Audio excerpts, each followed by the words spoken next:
I'm telling you, Mrs. F., it really killed me to have to let Kempinski and his bodyguard go along with Lomax.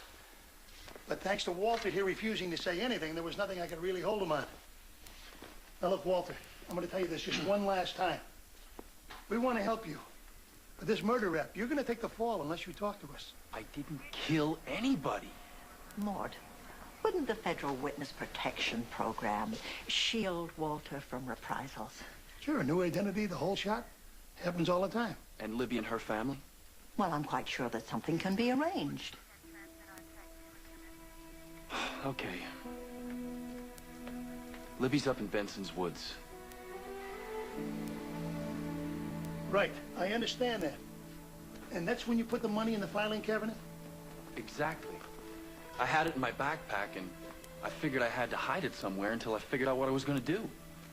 Then I saw those old file cabinets, and Libby's already removed the files, and they're going to take the files over to the new office, so I thought, who'd look there? But later that night, when you broke into Libby's office, you discovered that the $900,000 was gone. Totally. And then I heard this noise. Someone else came into the office towards where I was, and a sound like somebody getting hit. I heard something fall, then footsteps, then silence. After a minute, I worked up the courage to look, and there was this guy's body. I picked up the hammer, and I realized what happened. I just tossed it into the planter and ran out of there. And that was that. So who's got the money?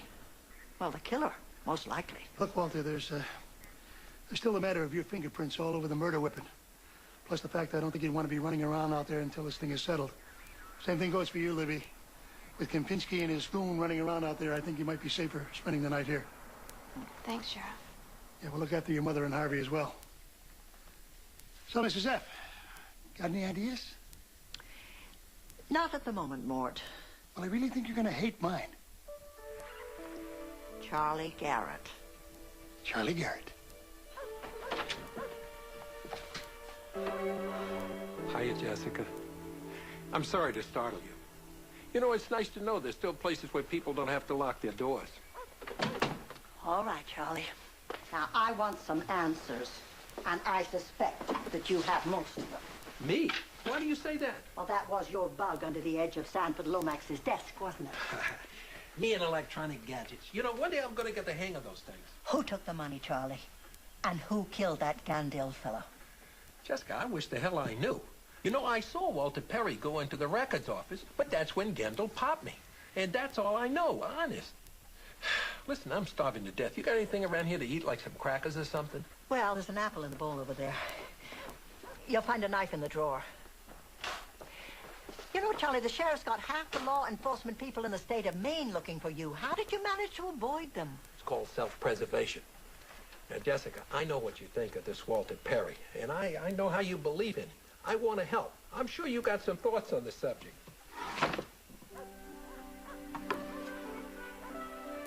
Jessica, what is it? Charlie, I think I know who killed Mr. Gandil and who took the money. You do? Who? Only I'm not sure that we can prove it. Look, I need for you to make a phone call to set things up, and then I will alert Sheriff Metzger. Let me call the sheriff, will you? I want to get on his good side. And who else do you want me to call?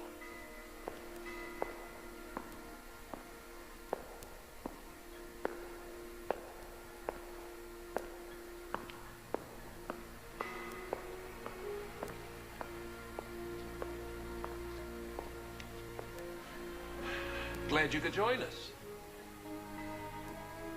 Jessica. But you aren't, Joseph Kempinski. No, that was me. You can blame Jessica. You see, she told me to make the call. Money, Harvey. It was the paper cutter.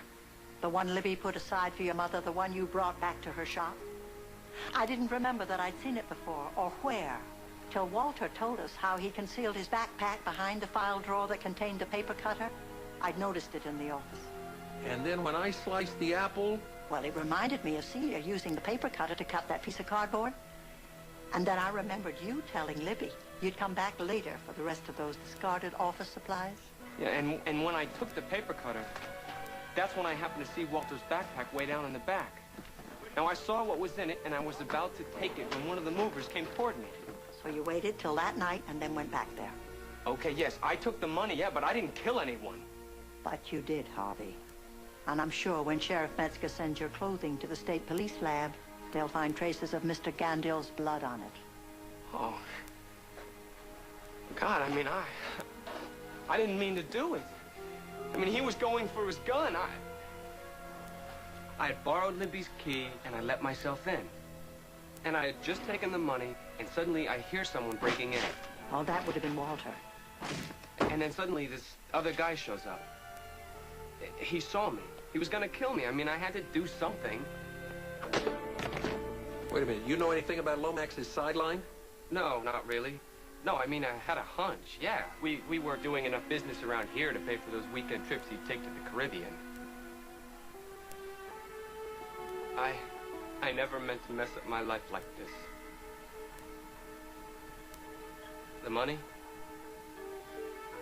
It wasn't worth it.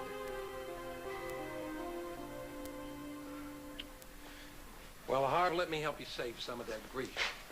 Oh, Jessica, you know, I knew if anybody could lead me to the brass ring, it would be you. Thank you. Oh, Charlie, are you going somewhere? About as far as 900 grand will take me. Oh, but you can't. Hey, how often in one lifetime does a kid from Stony Island Avenue get his hands on almost $1 million that nobody will claim that they own? Yes, but they'll come after you. You'll be a hunted man. Thank you for worrying about me, but I'll think of something. Look, Charlie, Sheriff Metzger's going to be here any second. Oh, I forgot to tell you about that. You know that call I made to him? I faked it. I had a feeling you would. So I called him myself from my living room. Everything under control here, Mr. Steph? Oh, I'd say so. Wouldn't you, Charlie?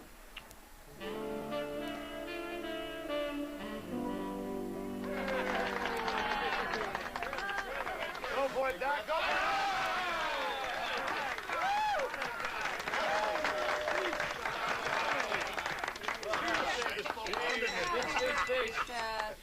Thank you. I just want to say how sweet it is to have friends like all of you, and how much I appreciate your thoughtful gifts, especially those of Jessica and Mort, who seem to be coming pretty much from the same place.